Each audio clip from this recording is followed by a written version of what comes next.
everyone. That's it.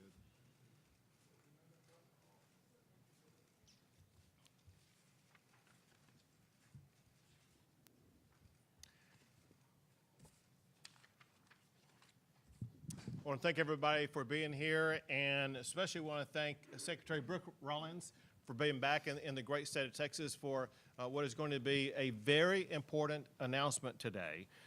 Before we get into the substance of what we talk about, I want to thank not only Secretary Rollins for being here, but we have our own Texas Ag Commissioner Sid Miller, who's with us here today. We have representatives both at the state and federal level from across the state. We have State Representative Helen Kerwin, Stan Kissman, Ryan Guillen, Congressman Tony Gonzalez, Senator Perry, Glenn Hager, where's he? Oh, there. Happiest guy in the room right now. Yeah, my Aggie. And Representative Money, as well as Representative Buckley. And did I miss any representatives? I got Kissman. Yeah, okay, good. So one of the reasons why I wanted to go through the list of the representatives is if you go through the geography of it, there's representation here from the top of the Panhandle all the way to South Texas. And there's a reason for that, because the issue we're talking about today involves every square inch of the state, but also you'll find out that it involves every square inch of the United States of America. This is an issue that is essential to the cattle industry, to food supply, which are at risk because of a screwworm. Speaking of people who are here, we have with us gathered today members from the ag industry. Many of them are ranchers. Many of them are involved in the cattle industry. Many are involved in other livestock sectors. Every livestock sector, and I'll throw in deer population in addition to the cattle population, they're all at risk because of the screwworm. This is an enormous challenge, and you need to understand the magnitude just in Texas. This can result in billions of dollars of losses a year. It could truly crush the cattle industry as well as other livestock industry in Texas. And in doing so, it's going to lead to a dramatic spike increase in what people are paying in groceries when they go to the grocery store and try to buy food. To begin to address this, a few weeks ago, I announced the Texas New World Screwworm Response Team, who've been working on strategies to better address this at the state level. The reality is this is a national and international issue. The screwworm typically comes from South America, makes its way up through Central America into Mexico before reaching Texas. It has gone through all of those geographic regions and now is in southern part of Mexico and is nearing Texas. And we are going to face these dire economic consequences. Our industries, our ranchers, people who buy groceries are going to face these dire consequences if action is not taken to deny the ability of the screwworm being able to get into the state of Texas. And as a result, someone who loves Texas is stepping up and taking action. And that's President Trump. He was here with me last month, and he told the public, Donald Trump loves the state of Texas and the people of this state. He also is concerned about the cost of rising inflation that would result from rising beef prices. And so he sent to us the person who is in charge of this issue at the United States and international level, and that is his Secretary of Agriculture, Brooke Rollins. Brooke, we're proud to have you here today. Governor, thank you. Thanks everyone for being here. It's a real honor. I was just back with the governor in the office and saying the last time I was in this office was 22 or 23 years ago as a young staffer for then Governor Rick Perry. So kind of a full circle moment for me. What a great country we live in. And it's just such a joy to be home. And not that you, sir, are not the most important person in the room, but State Representative Helen Kerwin, my mom, who you mentioned, is right over here to the left, along with so many of our great representatives. A quick shout out to Commissioner of Agriculture Sid Miller. He has been my partner on this now for 6 months, and no one knows more or has fought more mightily for our cattle ranchers, especially in Texas, but around the country, and your leadership is so appreciated, Sid. Thank you. Again, what a great joy to be here, and I love the shout out to my boss, President Trump, whom I've been next to for now almost 10 years. First Trump White House, his domestic policy chief, building in the interim the plans for a second Trump White House, and then to now serve as his Secretary of Agriculture, but specifically to be the first Texan, the first Aggie. Glenn Hagar in this role has been just the great blessing of a lifetime. Again, what a joy to be here. So grateful to my friend Governor Abbott. Davy Crockett once called Texas the garden spot of the world. And having seen much of the world now as the Secretary of Agriculture over the last 6 months, it is true. And again, the greatest blessing to be back. What a great location here in our Texas capital. Working in Washington, D.C. every day, it's impossible to spot the United States Capitol without thinking that it looks a little small next to our own Texas state capitol. I also want to give, again, another shout out to Governor Abbott for hosting us today. It's been really such a great partnership working alongside him these last 6 months, and remembering very well what a champion for freedom he is, and how Texas will continue to lead the way in freedom and liberty and less government and deregulation, and how proud I am to have been a small part of that for a long time, but now seeing the impact and the effect of your leadership at the national level, I think continues to inspire.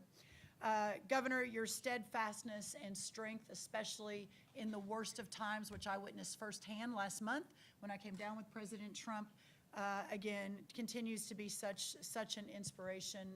And in those times, that leadership is certainly more honored and admired and respected, and just so valuable. So thank you for that. The USDA is privileged to work alongside the state of Texas to see that our affected farmers and ranchers receive the help they need in the face of all tragedy, but especially in this last one, playing a role where we can as USDA was a priority and continues to be. I also want to thank Governor Abbott, even though we're not here today to talk about SNAP or food stamps, but he is one of 11 governors from around the country that submitted a waiver that has been approved. I was honored to sign just last week that starting in April of next year, taxpayers will no longer be funding sugary drinks and candy in the state of Texas for those in our SNAP program.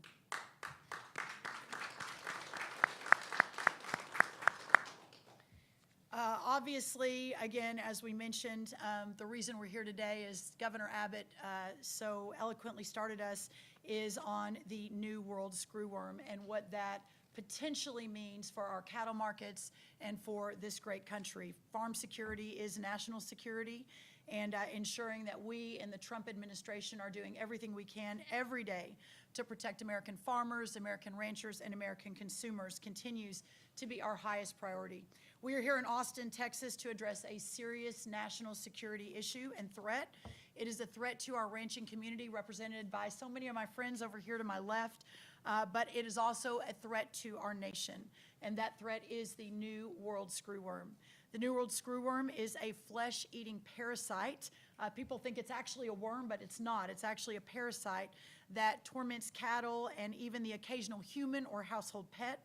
This pest, which was once eradicated in the United States decades ago, has now reemerged and reemerged dangerously close to our southern borders, but also waging a war with our friends in Arizona and New Mexico as well. Its peril is not just in the cause, but because it endangers the livelihood of our livestock. It endangers our livestock industry, and it threatens the stability of beef prices for consumers across America. That's a dinner table issue, as Governor Abbott mentioned, and one that affects every American home and community, directly affecting the cost of groceries and therefore the cost of living. All Americans should be concerned, but it's certainly Texas and our border and livestock producing states that are on the front lines of this every day. In early July, a detection just 370 miles from Texas sent a clear message. The threat is real and the time to act is now. That's why today we are building on the comprehensive 5-pronged plan I announced on June 18th in Edinburgh alongside Congressman Gonzalez and several others from Washington to combat the New World Screwworm's northward spread. So far to date, before today, we have suspended live cattle, horse, and bison imports through U.S. ports of entry along the southern border. We have launched an $8.5 million sterile fly dispersal facility in South Texas, and we have invested about $21 million towards renovating an existing sterile fruit fly production facility in Mexico to produce up to 100 million more sterile flies needed for eradication. That's to date. We've audited Mexico's surveillance program, trapping, and movement. We have held 4 public listening sessions on sterile fly production technology, eradication tools and technologies, and the benefits and barriers of enhanced domestic and international sterile fly production. Much of what we have heard at those listening sessions informed our plan that I will be sharing with you now. Today, we are going even further and taking the most sweeping actions in our country's history to date to stop this pest in its tracks. First, today we are announcing USDA will invest and build a domestic sterile fly production facility in Edinburgh, Texas, which is situated about 20 miles from the southern border and complements the dispersal facility we have already begun production on, with a capacity to produce 300 million sterile screwworm flies per week, and that's how we eradicate the parasite. This facility will triple our current output and eliminate our sole reliance on Panama and Mexico for sterile fly supply, putting America first. It's a tactical move that ensures we are prepared and not just reactive, which is to date what we have really been working through. We will invest, the federal government, up to $750 million on this facility, not an insignificant investment, and it will also create about 300 jobs right here in Texas. Second, we are launching up to $100 million in addition to the $750 million to identify and deploy cutting-edge technologies that can accelerate our response while the construction of the facility is underway. From novel traps and lures to modular sterile fly units, I am calling on the brightest minds in the country to build on our existing tools and help us outpace this pest quickly and in the most innovative way possible. Third, because of the migration of infected wildlife over the U.S. border, keeping in mind, Governor, and those who know this issue well know, back in the 1950s and 60s, we didn't have this population of wildlife in South Texas the way we do now. But we are ramping up the hiring of USDA-employed mounted patrol officers known as the Tick Riders or the Tick Crew. I actually went and rode the border with them about a month or two ago, which will be the cornerstone of our surveillance program. The Tick Riders are mounted on horseback and will provide the first line of defense against a New World Screwworm outbreak along the U.S.-Mexico border. We're also training our Beagles of the Beagle Brigade to detect screwworm infections and will be significantly ramping up our border surveillance program with those and others. And finally, because pests don't care where the border is, we are working directly with Mexico, perhaps in a way never seen before. My counterpart, Secretary Julio Bertigay, and I are in contact almost daily on this issue at this point. We are working with Mexico to boost the surveillance training and oversight inside Mexico to ensure real-time tracking and reaction time while the U.S. works to verify Mexico's reported results and to help them improve their systems south of the border. Mexico has agreed to halt animal movement in affected zones, which will help push screwworm back towards the Darien Gap and away from our doorstep. The entire Trump administration is working in one coordinated effort to prevent this pest from entering the United States.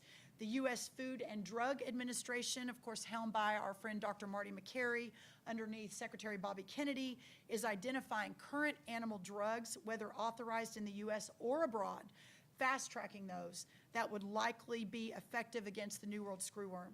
FDA has been a strong partner and is currently undergoing expedited avenues to ensure animal medical countermeasures are available. USDA and the U.S. Customs and Border Protection, CBP, are constantly monitoring our ports of entry, again, to keep the pest away.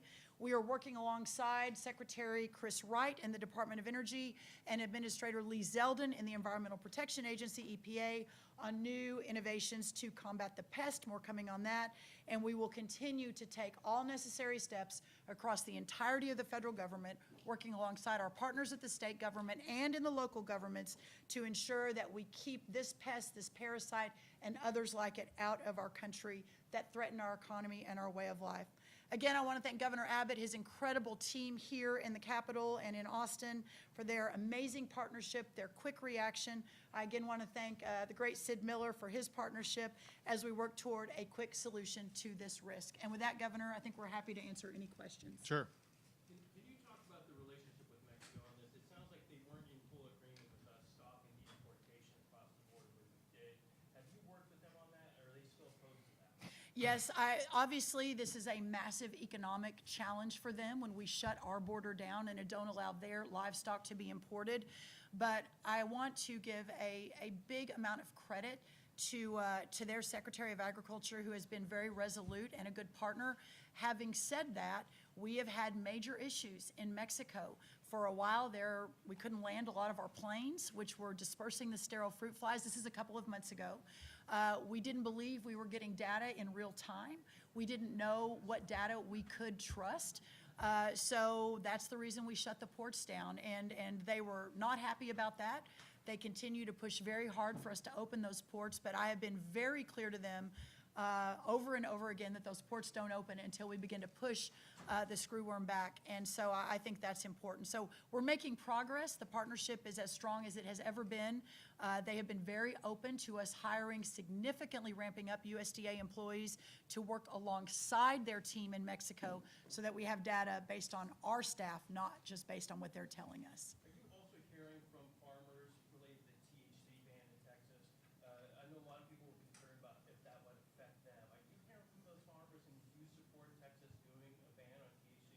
You know, I'll defer to Governor Abbott. I believe that's a big point of debate right now in this next special session. I have not heard from farmers specifically on that. I think they're much more worried about the drought and the cost of making money, especially our grain, our row croppers. Obviously, labor issue continues to be a significant challenge in opening up the world to new trade deals, which the president has done a remarkable job on. Madam Secretary, I wanted to point out, Governor, we have the state of Oklahoma's Secretary of Agriculture with us today, Blaine Arthur. Secretary Arthur, thank you for being here with us. One of my key people I rely on, in addition to Sid Miller, so Blaine, great to have you from our neighbor in There you go, of Oklahoma. course. How long of a pause do you anticipate, and are you concerned about beef prices spiking? First, the pause will be as long as it is necessary until we get this under control. As it began to move northward, this was one of the first briefings I had. I was announced on November 23rd of last year as President Trump's selection. I had my hearing January 22nd or 23rd, I believe, and then sworn in on February 13th.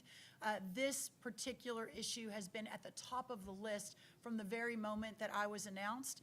Under the Vilsack administration, they were, working on it, not quite at the same aggressive level that we are, not surprisingly, but this has been around for a long time.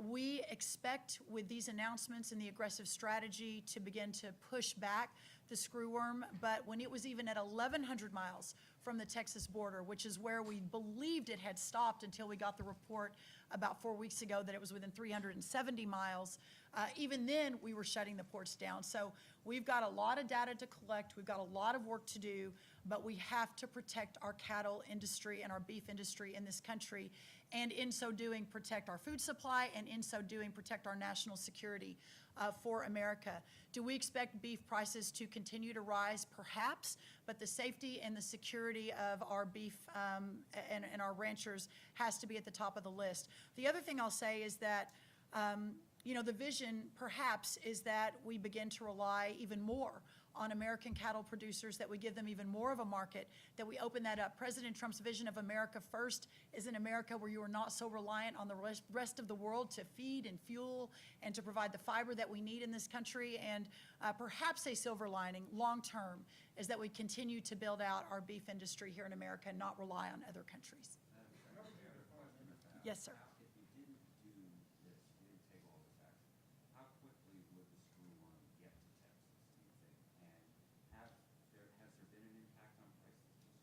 I don't believe there's been, based on everything we have in the data, there's no impact yet.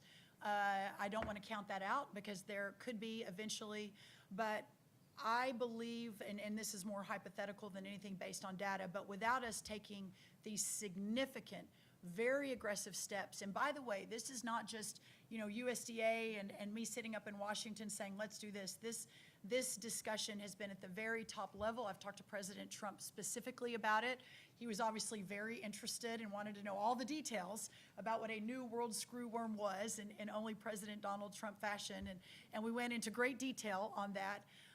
But he has said whatever we need to do to, A, protect our farmers and our ranchers. He has been unequivocal and resolute in his support of our agriculture industry across this country. I have to say there's never been a president, at least in our lifetimes, that has been more so than President Trump. But obviously, his promise to the American people last year to, number one, secure the border, but number two, work on the cost of living for all everyday and average Americans, that is all very, very important to him. I believe sincerely without these very, very aggressive steps that the screwworm would have gotten to our border already and would have already been in our country. So we're doing everything we can to stop it, but also with Plan B and Plan C, talking about the FDA and how we would treat it as if it does get closer. We don't believe it will, but what we need to do in those instances as well. Thank you. Why not put this on the special session call that you just issued? So listen, as usual, the options are always on the table. What's on the table right now is a record-breaking amount of funding and strategy coming from the Trump administration, and we need to calibrate what the needs are in Texas in the aftermath of this incredible announcement today. One last question, one more question. Governor, can I ask a question about the special session? You can, I'll come back to you. This topic is so very important. If there's another question concerning the screwworm, we got to hand that back here. How long do you think it will take for the facility at Moore Air Base to come online? Thank you. That's actually a really, really great question. The good news is Moore Air Base is already there. The infrastructure is there. It won't happen tomorrow or next week, but we are fast tracking in every possible way. Hopefully within a year, we'll have that moving. And again, that 300 million additional sterile flies, in addition to what we're already producing in Panama and Mexico, should allow us to eradicate and control this forever for the distant future, but in the near future, also putting these other steps in place to really move it back immediately is important as well. Governor, what's your reaction to Governor Newsom in California introducing legislation yesterday that seeks to basically eliminate all the Republican districts there, all 9, at least according to Politico? Yeah. How is Texas going to respond if you are? For one, it's a joke, but also according to Politico, 2/3 of his state disagree with him on that. And for him to be able to get anything passed, he has to have 2/3 of the state agree with him on it. It's a joke. He's posturing for the presidency and doing nothing more than that. He's all talk and no action. All right, that's it. Oh, Governor, I'm sorry. I was talking to some of the GOP House, Texas House members, and they had mentioned the possibility of redistricting state House districts as well. That would have to obviously get added to the call. Do you have any thoughts on that? And also whether you might add more seats? I know you've been talked about that on the congressional level to be redistricted because of this forum. Every strategy is at play. Depends on when and whether the Democrats show up. They talk as though they're going to be showing up today or tomorrow. We'll wait and see. But we hold a lot more bullets in our belt that we'll be ready to use if we need to. Thank y'all very much. Thank you, everybody. Thank you, thank you. Thank you all. Thanks.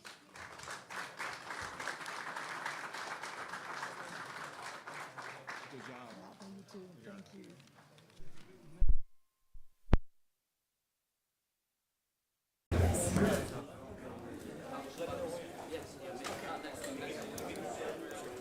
Zombies. 5 crackers.